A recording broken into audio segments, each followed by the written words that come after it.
In this video, we're going to talk about iodine. I'm going to really increase your awareness on this vitally important trace mineral. Now, trace minerals are those minerals needed in very small amounts, but the problem is there's no RDAs or requirements yet for trace minerals, only for the bigger minerals like calcium and vitamins and things like that. But trace minerals are those minerals needed in very, very tiny amounts, usually micrograms, not milligrams. Okay, but iodine is definitely needed because the function of iodine supports the brain function in a growing infant. Without enough iodine, that child could be mentally retarded. All cells need iodine, so not just the thyroid. The reproductive organs need iodine, including the breast, the uterus, the ovaries, the prostate, the testicles. We'll get more into that in the next section, but the point is that if a female has very large breasts, they need more iodine to support those breasts. Okay, iodine is also used to help detoxify heavy metals. So if you're consuming a lot of shellfish and you're getting mercury and things, if you have enough iodine in your system, that will protect it will help you detoxify it. Iodine is needed to reduce the need for insulin. So it's involved in diabetes or slowing down diabetes. It's involved in stabilizing blood sugars.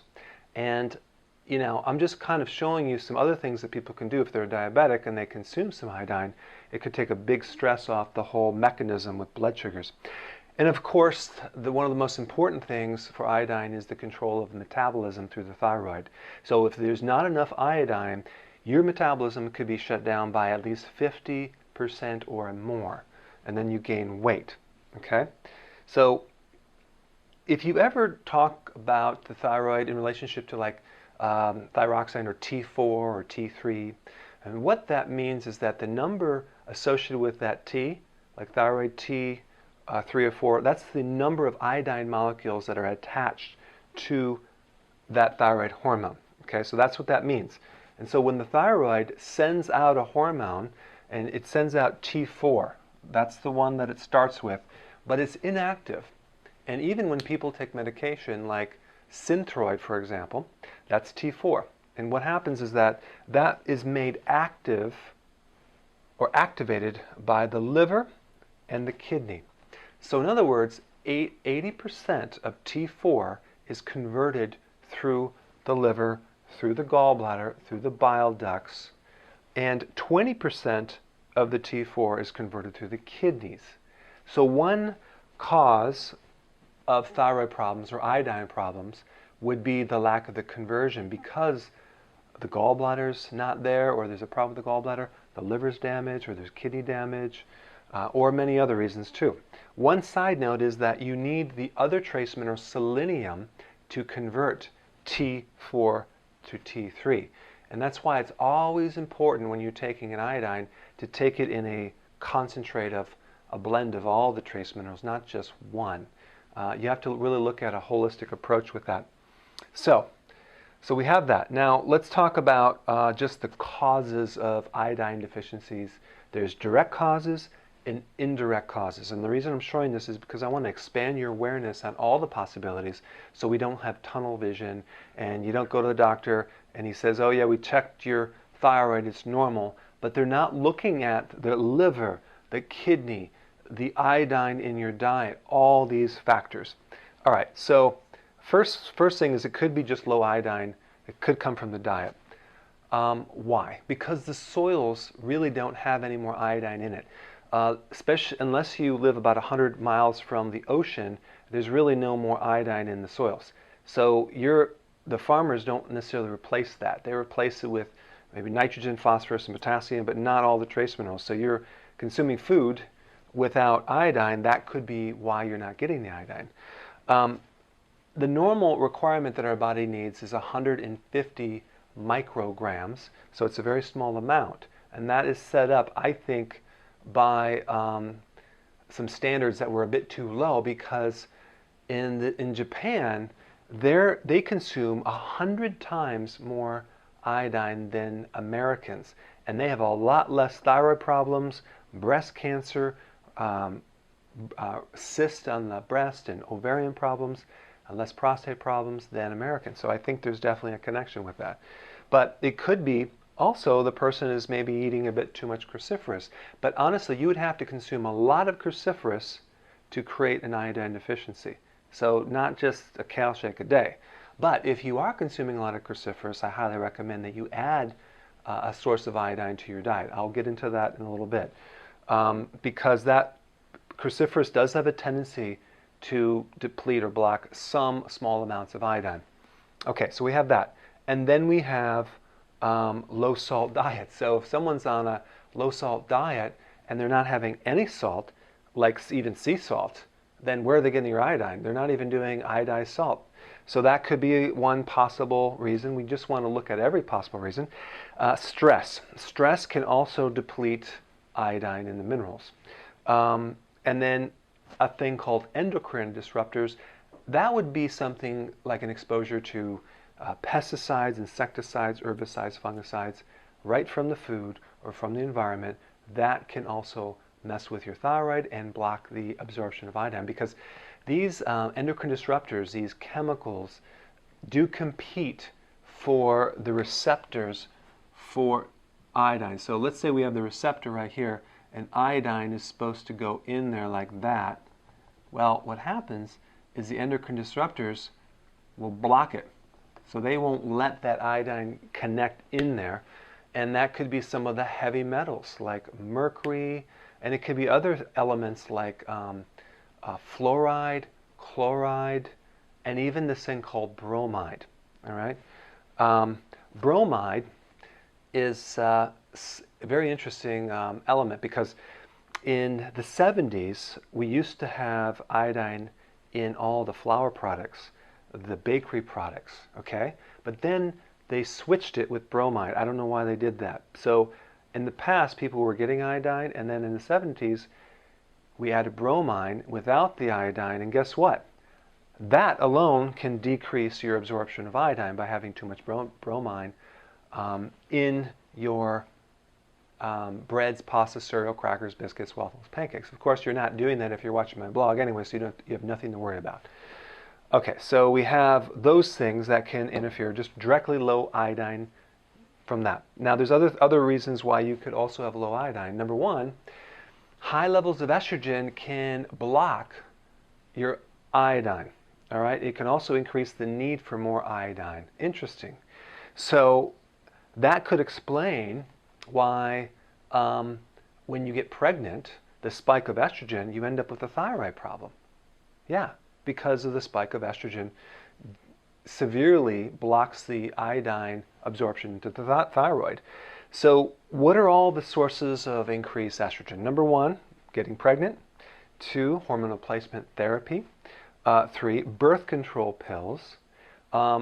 Eating foods that are not hormone free could do it. There's certain milks and meats that have hormones. And then having too much soy. Soy is estrogenic, especially if it's not fermented. Okay, the Japanese always have fermented soy, like tofu, tempeh, miso soup. They don't consume the soy protein isolates in the prepackaged diet foods that are out there. The veggie patties that vegetarians consume, which are all soy-based. A lot of the protein powders. It's in the baby food. I mean, you name it. Having a fibroid, which by the way is caused by high estrogen, can also deplete the iodine in the body and obstruct the thyroid. And then having a very heavy or irregular or painful cycle, which is estrogen dominance, can also lower your iodine. Okay? And then lastly, we talked about this briefly before, a liver damage. So if you have liver damage, that could be the source of your low iodine or your lack of conversion into the thyroid, or a lack of bile. Now, I've done videos in bile, and bile is the detergent that helps break down the grease, and without enough bile, you won't have that iodine conversion, and that can mess up the thyroid or not allow you to convert the active form of the thyroid hormone to make it work. So it's always inactive, so it really doesn't work. So you get a blood test, that doesn't mean anything. They're not looking at all the other possible causes of a thyroid problem. And so what causes low bile is sometimes when you become a vegetarian, you have no saturated fats. Well, saturated fats, some saturated fats stimulate the bile release. Without saturated fats, you can't, your gallbladder kind of shrivels up and you don't produce enough bile anymore. That could be one cause. And then stress, high levels of the stress hormone from the adrenal called cortisol, that one that makes the belly fat, that can also block your bile, therefore decreasing your iodine. So those are all the possible causes. And then the next part, I'm going to show you all the symptoms of iodine deficiency. So let's talk about the symptoms of iodine deficiency. Number one, you get fat. You gain weight all over. That would be a thyroid body type. Why? Because all of the cells are controlled by the thyroid and iodine, so all the cells get fat on them. It affects the cognitive. It makes you feel very, very sluggish and brain fog, especially in the morning. You just feel like you're waking up, you're not refreshed. That is one symptom. Even your IQ. Why? Because again, remember the iodine affects the brain, especially in a growing person, but also an adult too. So not that you will feel mentally retarded, but you could feel a little mentally retarded. Psychiatric disorders, mental retardation, also are, a lot of them are iodine deficiency, and of course they just treat them with drugs, unfortunately. They're not looking at the nutrition. Why?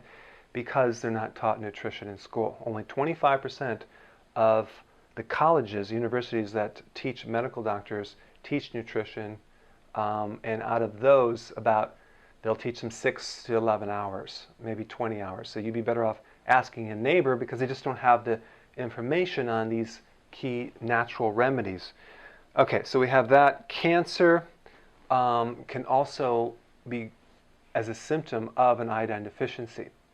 So if you want to go to a great website, and I'll post it down here, Jeffrey Dach. It's DACH.com. I'll post it down there. And this medical doctor basically found that you can put a lot of breast cancer in remission by adding iodine to the diet. So I want you to read that if you are worried about cancer. And that's very interesting. Cancer of the breast, cancer of the stomach, and other cancers. Okay, fibrocystic breasts. Oh my gosh, there's a lot of research on taking iodine for fibrocystic breast to eliminate that problem. Why? Because the breast needs iodine, and without it, it forms little cysts. Especially when you're breastfeeding, you concentrate a lot of iodine, and that's why it's very important for a mother to consume enough of that trace mineral before she's pregnant, and maybe even during the pregnancies in a very small amount, so that baby gets enough iodine. Because without it, she's going to crave all sorts of weird things to try to get it, but she might not get it. Okay, so fibrocystic breast is a symptom of iodine problem. Cyst on the ovaries or the testicle. Prostate enlargement could be an iodine deficiency. Depression, fatigue, slow thyroid, goiter, a bulge of a thyroid right there enlarges. That could be an iodine deficiency. A lot of menstrual cycle issues, polycystic ovarian syndrome. That would be those people that have facial hair, acne, they get gut weight, and what do the doctors do? They put them on metformin because they try to treat them for insulin resistance. But what about iodine? Give them some iodine. See what happens. Saliva deficiency. So your mouth can get really dry or dry eyes because the ducts, the salivary glands or the other glands don't produce the fluid, so things can dry out. That could be an iodine deficiency. And then thyroid nodules, and then migraines, and then miscarriages or stillbirths. All that can be iodine deficiency. Interesting. Foods that have high iodine would be strawberries, eggs, yogurt, and sea kelp. But check this out. You would have to consume, because the soils are so bad, 11 cups of strawberries to get your daily amount of iodine. So who's going to do that? 6 eggs. I have 4 a day, so I'll have to have 2 more. Or 2 large cups of yogurt every day to get your iodine. No one does that. So, or you can do 1/8 of a cup of sea kelp. But of course, what I'm going to recommend is do it in the capsule. I'm going to recommend you get some sea kelp, 3 to 6 capsules a day. of about 500 to 600 milligram tablets. Now, that doesn't mean that it's 500, 600 milligrams of iodine. That just means they're sea kelp. So they have all the trace minerals. So it's a smaller amount. But what's really cool about sea kelp is that it's from the sea. You have the selenium to convert the thyroid from T4 to T3.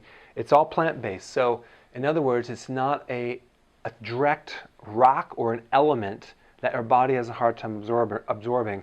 Our bodies absorb plant-based trace minerals and just minerals in general. We do not do well with things that are not coming from a plant source or another source.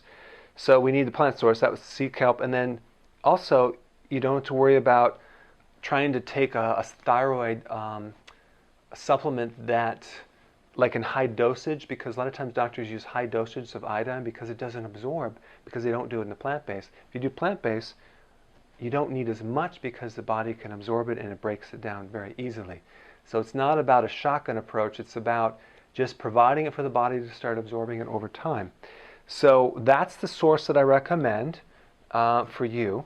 So I hope this increased your awareness, and I will see you in the next video.